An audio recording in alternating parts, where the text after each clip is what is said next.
halkaa kasii gudbi doono anigu sidaan guud ahaan waxaan leeyahay oon u sheegaya gudiyo dibadda oon uga faa'iidaysanaya beesha habarawal inaan isku keenay dhammaan madax dhaqameedkii oo aan maanta mucaarad iyo maxaafid toona lahayn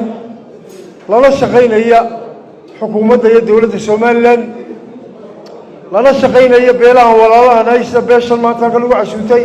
beesha habar jeclo iyo garxajis ama reer sheekh isxaaq dhammaantood arab ayuub toljecle halkaasaan kasoo bilaabayna insha allahu bismillahi karim anagu salaatu wasalaamu calaa ashraf alambiyaa waalmursaliin sayidina wa nabiyina maxamed sala allahu calayhi wasalam madax dhaqameedka jamhuuriyadda somalilan dhammaantood boqorrada salaadiinta ugaasyada cuqaasha jiif caaqilada dhalinyarada waxgaradka waxaan idinku wada salaamayaa marka ugu horreysa assalaamu calaykum waraxmatullaahi wabarakaatu ilaahay baa mahad leh ilaah ummad islaama inaga dhigay baa mahad leh ilaah ummaddii nebi maxamed inaga dhigay baa mahad leh mahad oo dhanna ilaahay u sugnaatay mahadda ilaahay kasikow marka ugu horreysa waxaan u mahadnaqayaa beelweynta habar jeclo ee maanta halkan casuumadda iyo harimo sharafeedka ugu samaysay suldaanka guud ee beesha cabdille sacad suldaan siciid sheekh cabdikariim oomaar awgeesh oo aynu shalay ku caleema saarnay caasimadda hargeysa ducadii ugu horreysay ee loo ducaynayo ee ay u ducaynayaan markaa sheekh isxaaq u ducaynayaanna waxaa qaatay maanta beelweyntii habar jeclo boqor cismaan ow maxamuud buur madow ayaan aada iyo aada uga mahad celinayaa kagala wakiila suldaankii guud ee habar jeclo suldaan cabdillaahi suldaan cali waayahay farxad iyo reerreer bay inoo tahay ducaduna waa kacaysaa waxay ka turjumaysaa walaalnimadeenna iyo wada dhalashadeenna iyo dhiigga inaga dhexeeya iyo dheecaanka inaga dhexeeya beelweynta habar jeclo waanu walaalnahay walaalo laxmiya nahay waanu uga mahad celinaynaa waana isku leenaho dhib iyo dheefba waa wadaagnaa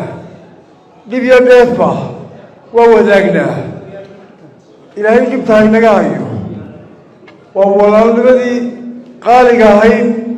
waa saaciidadii reer sheekh isxaaq dhex taallay in laysa saaciido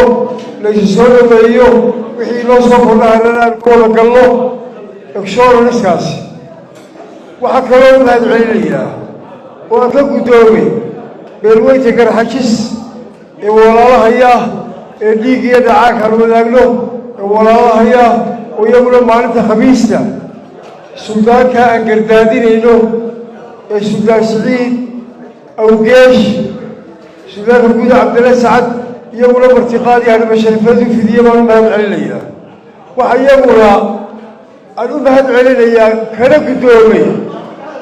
beelweynta arab sheekh isxaaq oo suldaankii suldaan axmed suldaan barre xaaji xuseen uu halka ka ballan qaaday inuu maalinta insha allah ku xigta casuumaadda garxashiisna ku xigo intaa ka bacdi anugu maadaama maanta odaygii somalilan aan ahay odaygii reer sheekh isxaaq aan ahay odaygii beelweynta subeer awal aan ahay suldaankii reer aan ugu yarahay maadaama salaadiintii guud ee waaweynaha horena ay badankoodiina igaga tegeen salaadiinteedii kale ee sharfanayda dhaxalka lahayd ee magaraysa salaadiintii dambena ila joogaan waxa weeye waxaan ku bushaaraynayaa maadaama geel duq baa loo tumaa baa la yidhi geel duq baa loo tumaa maadaamaan maanta ugu weynahay suldaan cabdillaahi la jiifo oo xanuunsanayo allah shaafiye suldaan maxamed xirsiqalina maanta ista xanuunsanayo hawshay ku soo baxsatayna ay doorka ugu muhiimsan tahay walaalaynta isu keenidda iyo xoojinta midnimada adkaynta nabadgelyada iyo beelgusoo jeedka insha allah bismillaahi kariim wixii danaha aynu leenahay iyo horumarinta somalilandba aan oday ka ahay waxaan insha allahu bismillaahi kariim ummadda somaliland ku boorinaya kow qodobka koowaad in bahasha qabyaalada la yidhahdo hoos loo dhigo laba inaynu gacmaha isku qabsano danteena midnimadeenna horumarinteenna oo maanta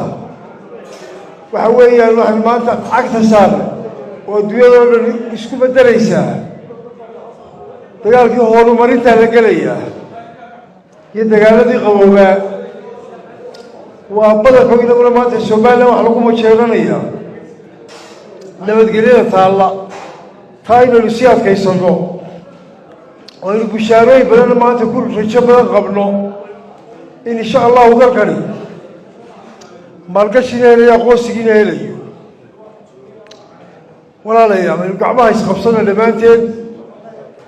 beesha habarawal waxaa noo socda shir baa noo socda dhowaan waxaan iclaamiyey shirkii beesha subeerawal waxaan anigu lahaa iclaamkan lahaa amba isugu yeedhista si xanaftii doorashooyinkii hawlihii loo wanaajiyo gacmaha la ysku qabsado ayaabaan isugu yeedhay beeshii habarawal haddii tahay salaadiintii beesha dhammaantood waan isugu yeedhay bari iyo galbeed caawa hargeysay ku dhan yihiin 7 suldaan 7 suldaan iyo waasiye boqorro isugu jira oo beesha ah shirar duceedadii ugu horreeyay waa noo dhammaadeen insha allah bishan 26keedana fadhigii ugu dambeeyey baanu yeelanaynaa waxaanu ugu bushaaraynaa somaliland inaanu insha allahu bismillaahi kariim anagoo gacmaha haysaysana halkaa kasii gudbi doono anigu suudaan guud ahaan waxaan leeyahay oon u sheegayaa gudiyo dibadda oo aan uga faa'iidaysanaya beesha habarawal inaan isku keenay dhammaan madax dhaqameedkii oo aan maanta mucaaridi maxaafid toona lahayn lala shaqaynaya xukuumadda iyo dowladda somaliland lala shaqaynaya beelaha walaalahan haysta beeshan maanta halka lagu cashuutay beesha habar jeclo iyo garxajis ama reer sheekh isxaaq dhammaantood arab ayuub toljecle halkaasaan ka soo bilaabaynaa insha allahu bismillaahi kariim annagu oo somaliland ka gaadhaynaa insha allahu bismillaahi kariim waxaan ku soo ururinayaa inaad noogu soo ducaysaan oo aada noogu soo ducaysaan shirarkaanu hayno